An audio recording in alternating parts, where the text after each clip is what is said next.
Welcome back to the Accel Advantage podcast, where we discuss insurance and financial services for our business leaders. I am your host, Corey Rekers, partner and president of our property casualty division here at Accel.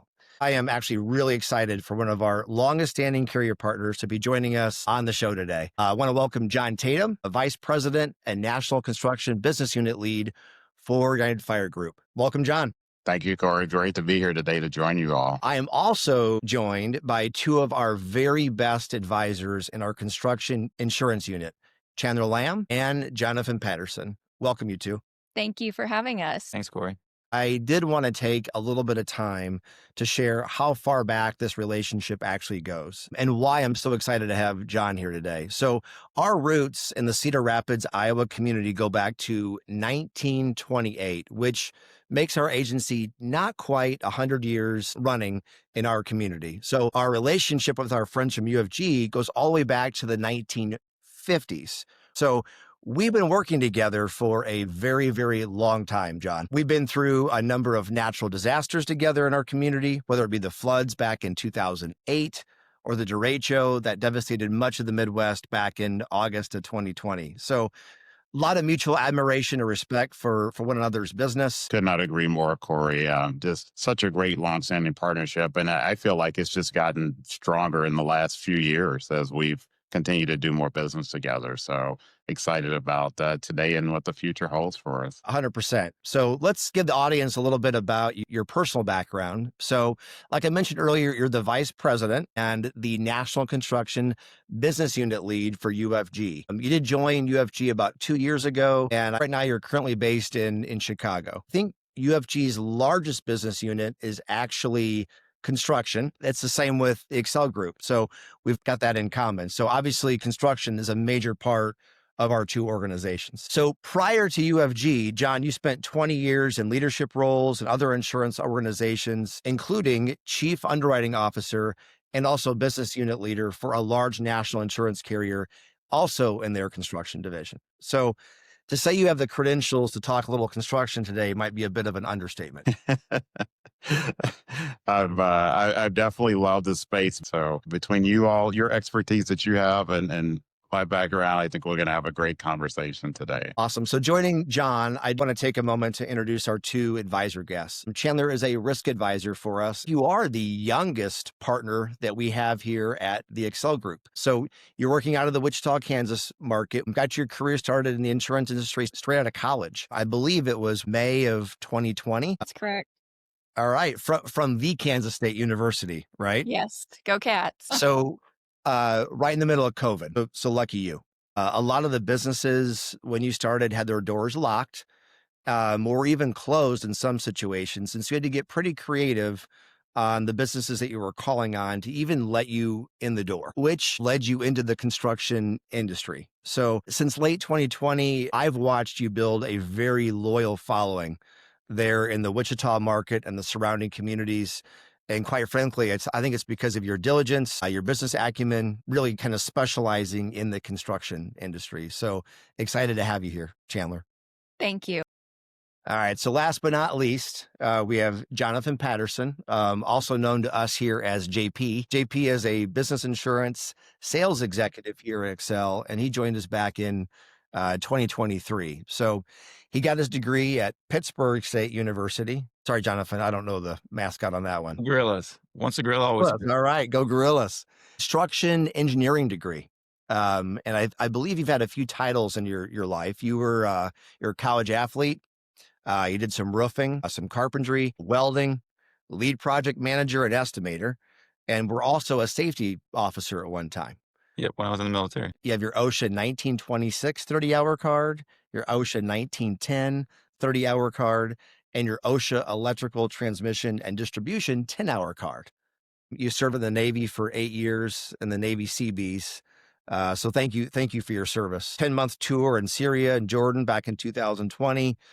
You were a camp mayor during that time and honestly responsible for a lot of the camp build-outs and served as a safety and risk management officer for your battalion at that time. So you've lived a very full life at a very young age, my friend. So prior to coming to Accel, you did spend 2 years at a large national carrier. You did focus on construction as well. So I would say now that the audience knows that we have the A team with us today, I think we can actually get started and learn from you guys as experts. So, John, I'm gonna start with you. You get to work nationwide with brokers and clients all over the country. Why don't you start by giving us kind of a market update in the construction industry from your lens? Sure, Corey. Yes, I would characterize the overall market as being stable. Backlogs are holding pretty nicely. The work is steady. I always say, contractors, good contractors, there's never enough work for them, right? So they always say, oh, it's slow, it could be better, but it's in a good place. Still great demand for commercial and industrial work. Residential has experienced a slowdown over the last year. The one place that's really booming, probably not a surprise to anyone, all of the growth in data center build outs as artificial intelligence gets a lot of investment dollars. You're seeing communities that have been sleepy communities getting these massive data centers, and it's just creating work like crazy. And, construction always has the issues of finding enough qualified people. Now you have to find qualified people and get them to move in communities they don't even live in today. And so that's really been an interesting dynamic watching that happen. But these data centers are here to stay, and the communities that get built around them and the infrastructure that's needed, it's really good. And of course, in the US, we still have an aging infrastructure. So our roads, bridges, our underground sewer systems, our transportation systems, they're in need of constant upgrade. So the work is there. The economy's still going along well. Construction very tied to that. So overall, we just see things being pretty steady and pretty stable. And again, just the big focus on, finding enough employees, labor, material prices continue to go up.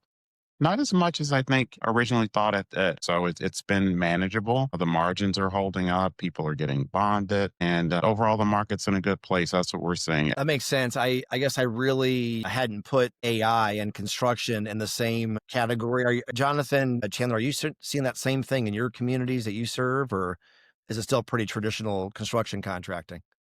There's a few of them that's popped up, and probably the biggest one I've experienced is concrete account. They mostly did curbs and stuff. Well, then they had to go to a data center because all the duct banks, they get this thousands of cubic yards of concrete poured around there, all the electrical that's underground. So they just spent trying to figure out, hey, well, what geo code does that go under? So that was a new one that got thrown at me, and they've actually enjoyed the work. And normally it's out in the rural areas, so most of the contractors enjoy being out there working. But you are correct, John.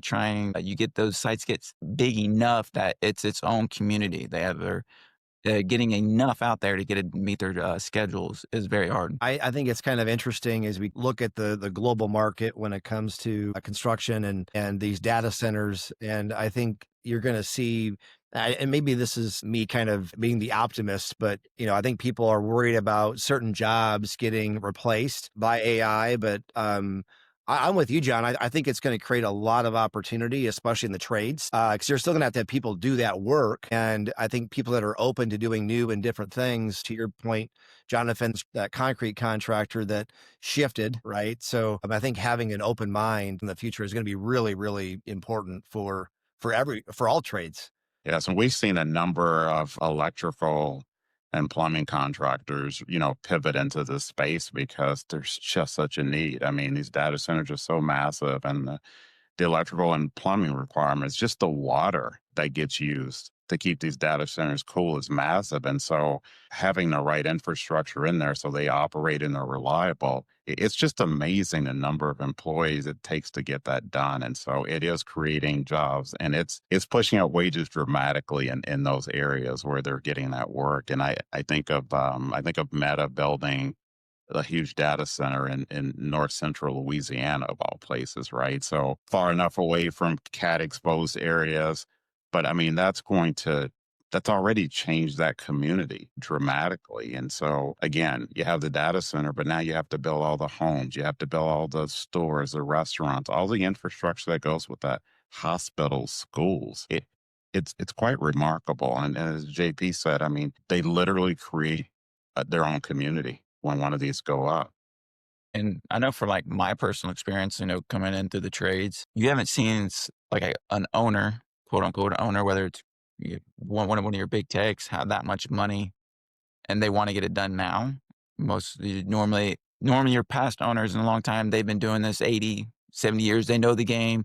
It was a lot of it was, hard bid stuff. They go to architect, they get all designed, then they actually go out to GC, and now they're starting to implement, your EPC, your design build, and they want it now. And like they're so used to the instant gratification. I mean, their schedules reflect it, and the money that they're throwing at it. You're talking about the payroll, some of the per diem and the money that they're willing to pay to get people out there to their jobs. It's really has driven up the payroll. And I think for a lot of our clients, they're like, why is your insurance going up? Well, you're doing a lot more work. And that's always a fun conversation. It's like, that's an easy problem. You're doing good. Sorry. Hopefully you have margins, but yeah, that's definitely blowing up the construction world. And still then I know like right now it's wintertime.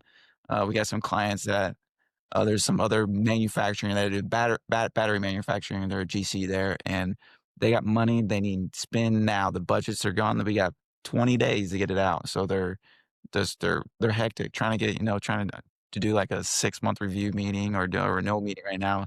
It's almost impossible. You think with it being cold, they're done. They're like, no, when it comes to commercial construction, it is very stable. And if not, more to come if you're in the infrastructure or civil work. As we kind of transition into how we find some of these people to do that work, what are some of the attributes that you guys feel are there for a good construction account where carriers like UFG, for instance, are absolutely wanting to partner with? Chandler, can you kind of share a little bit your experience with that? Sure. I feel like what makes a strong construction company and the attributes that go along with it are a good risk management program, including fleet safety, telematics, firm subcontractor agreement, risk transfer. Those are just a handful of the items that make a really strong construction account that's attractive to an underwriter, to United Fire Group, and a carrier that specializes in construction. Those are all the things they're going to be looking for and need to have implemented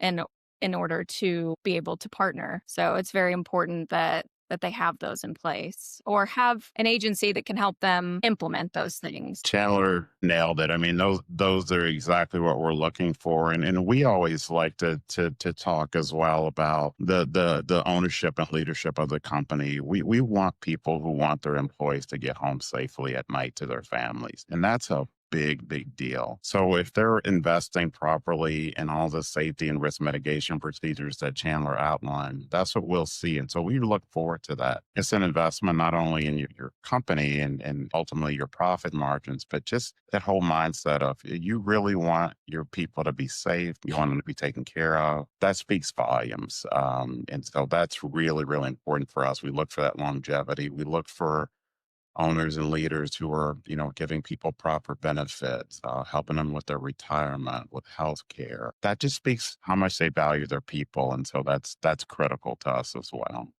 Starts at the top. It sure does. My last employer before I got out of the construction world came to insurance.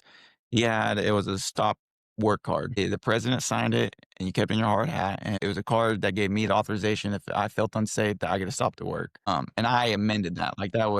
He said, hey, I'm willing to stop work to have my labor burning up money right now to make everyone stop. The second you were hired, they gave you the card and you always had it in your hard hat. And I think it shows that right there, showed me from a worker point of view, like, hey, he actually cares about me. He wants to make sure we're doing the right thing no matter what. So that was, go back to your point of that, it actually caring coming from the top, like Chandler said. One of the things a contractor may ask in regards to that with a carrier, John, in Jonathan's scenario there, where that's very difficult to convey on paper, like on a spreadsheet or in bid specs, if you will, back to the carrier partner on why they are best in class. How would you suggest that message get conveyed to the carrier partner so that they understand that this is a best in class company? You obviously want that advisor in this case, like a Chandler or a Jonathan, to convey that message. But what's the best way for you to really understand the values and the culture of that account in that particular situation? Because you're not going to see that on paper. That's right. And JP made such a great point on that. The best way we see it is when we're out meeting with the client. we make sure we always, partner with you all as an agency to get your permission, because ultimately you're a client, but to go out and spend time with them. So our risk control consultants, who are all our own employees, will go out, but we encourage our underwriters to go out, right? It's just, we're people. Client I was meeting with John, he said, I've never met an underwriter at a company before. And he's run his company for 30 plus years. And he's like, you all are just real people. like like me. And it's just great, right? You have things in common, you talk about that, but you get an understanding of, gosh, this gentleman is putting a lot of money into this company to keep people safe, to have best practices, to do the special things. And when you're out on job sites and you see employees and you can tell they're happy doing their work and they're proud of it, and they show you, because we just went to job sites unannounced, right? They didn't know we were coming. We didn't know where we were going. We just came and looked. But you could just see, like, you walk on the job site, everybody has their personal protective equipment on. It's just part of the culture that's been put in the company. And that's where you see it, right? Like you said, you can get it sent in on your submission and look at all that. But when you see that, you actually can sit down and talk. And the owner took a really long time talking to us about the business. And you could just see the pride in that, and just the low turnover of the employee base. One of the job sites we went to, it was great. It was literally 4 brothers were the superintendents on the job. So we were saying, well, they all care about safety because they all want to make sure they all get home every night and every weekend to spend time together. So it's that in-person touch is really, really great. Really love that.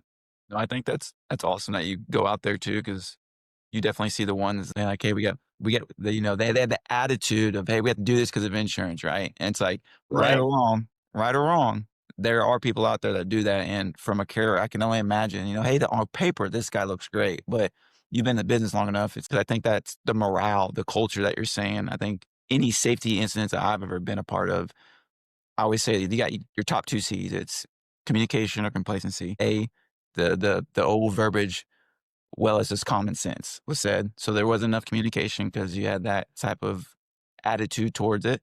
They didn't have the attitude, hey, I want to make sure these guys go home safe. I don't care how annoying I am. I'm going to tell you 5 times to wear your harness. If you're 6 feet up in the air, just do it. I don't care if you've done it 20 years, right? And then, or the complacency of, man, this has been doing this 30 years. I'm showing up. You're not paying attention. And next thing you know, you actually cut your finger off or something. I mean, watch out for the top 2 C's, your communication and your complacency. Because here, probably in the past 5 years, now there's actually kind of a transition of the lack of knowledge. Because for the longest time, you've had all these baby boomers, they've been doing it for 30 years. So the knowledge was there. Now they're starting to slowly see younger force coming up. I think from a carrier point of view, I would imagine you're going to have to look at the age of the workforce and then really looking at make sure what kind of apprenticeship or what kind of training are you giving your guys, or how long are you making them, like probation periods that they have to be with someone that's tenured before they can go out and lead their own crew, be a foreman, and work up their ranks through there. I'm curious to know kind of like when that shift might happen. 2 C's, I wrote that down, man. The communication being so important, and watch for complacency. And that's when something happens, right? Is when people get complacent. I mean, they haven't had an accident for a really long time, and something silly happens, and someone not paying attention, and there you go. So I'll pivot to this real quick, John. What do you feel is like the importance of choosing the right broker or advisor when it comes to the insurance buying process, especially from a carrier's perspective? So when you get a submission from an insurance agency, and one of your partners, I mean, what are some of the things that you're really looking for that really makes them stand out? The first thing for us is just looking at that specialization. So you all are a great example, and having Chandler and JP here, they specialize in construction. That's what they do. They're in the space all the time. They understand the mindset of the contractors. They understand what makes a good one, doesn't make a good long-term one. Pick an agency, pick producers who know your business. That's the ones who can present you best to the insurance carrier. They're the ones that will position you best for the long term.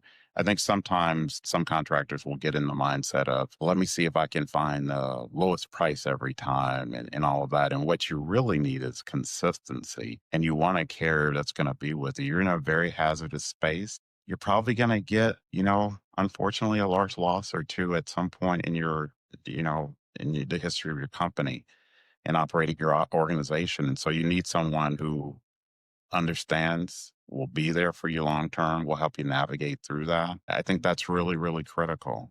If you have someone who doesn't do this all the time, they don't understand it. They may move you from carrier to carrier, but you really need some consistency. And what Chandler and JP bring, they bring for certain classes of business, certain carriers have more of an appetite and more consistency in certain classes than others, and they will align customer with the right carrier for the long term. And that's where you ultimately reduce your total cost of risk over time by having that consistency, not by moving around all the time. You do see a lot of, and this is pretty typical for any type of business, but they move around a little bit because they're trying to get the best bid or the best price. And I think a lot of times you do get what you pay for, John. And I know that's what we are alluding to here. Chandler, I'm going to go to you for a second here. You have a really good example. You had a unique situation a number of years ago where you had a contractor where they were having a lot of auto claims issues. But after you kind of investigated it a little bit more, you started to uncover it was stemming much earlier than that. Do you want to share a little bit how you worked with that particular contractor and created what I believe now is a tremendous partnership between you two and their leadership team, just based on your willingness to go above and beyond? Yes, it's one of my favorite stories. This particular insured, they had an HR manager that essentially was not vetting the drivers that they were hiring to the degree that they should have. There wasn't really an MVR criteria in place, and it started there. So drivers were being hired that shouldn't have been from the get-go. Now, they had an unfortunate run with losses and claims. But once we portrayed to the underwriter that this started with the hiring of the HR manager, and that is no longer there. They've hired a new HR manager, and she has done a fantastic job with the new hiring process and the qualification process.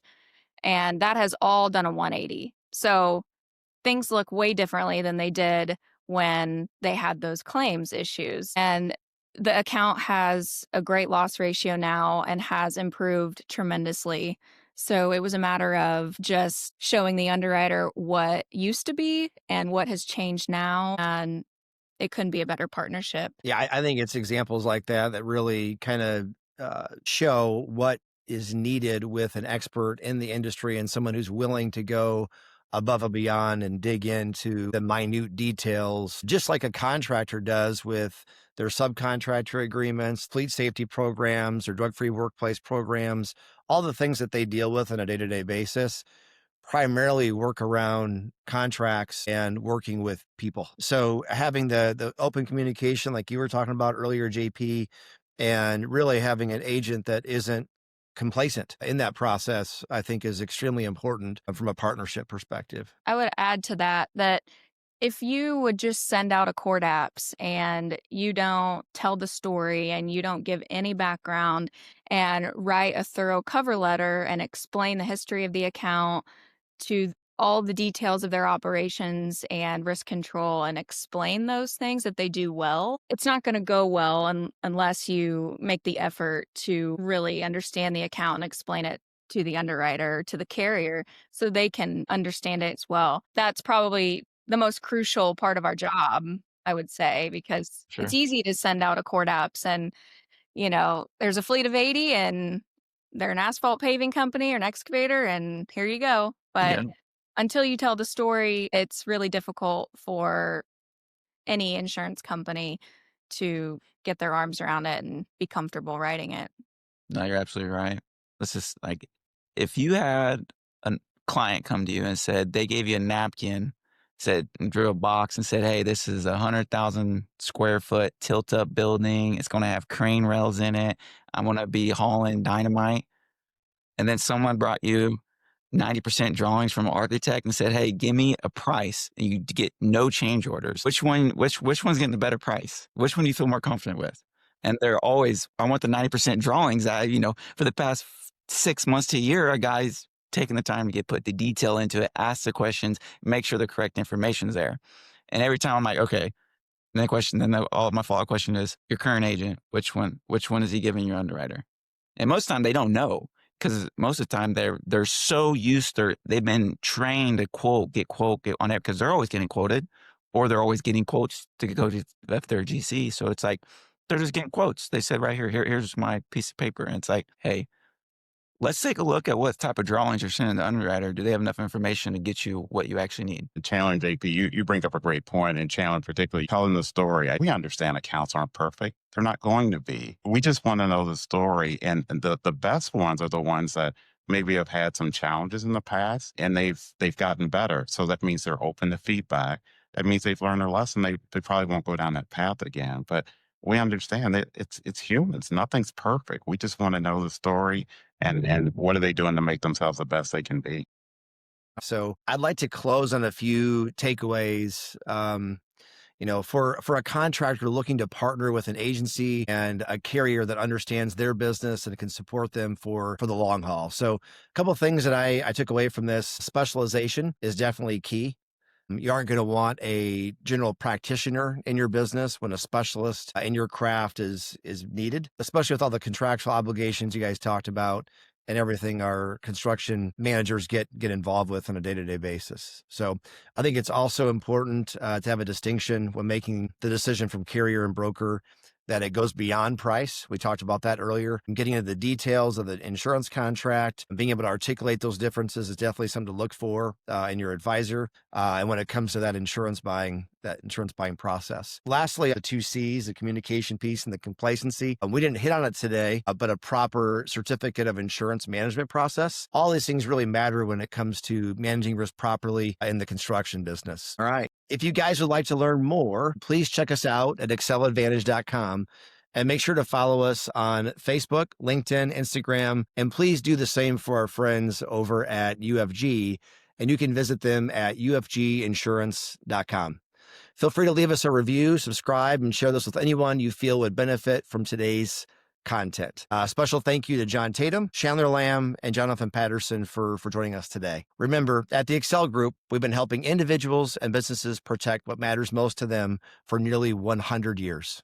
And that's the Accel Advantage.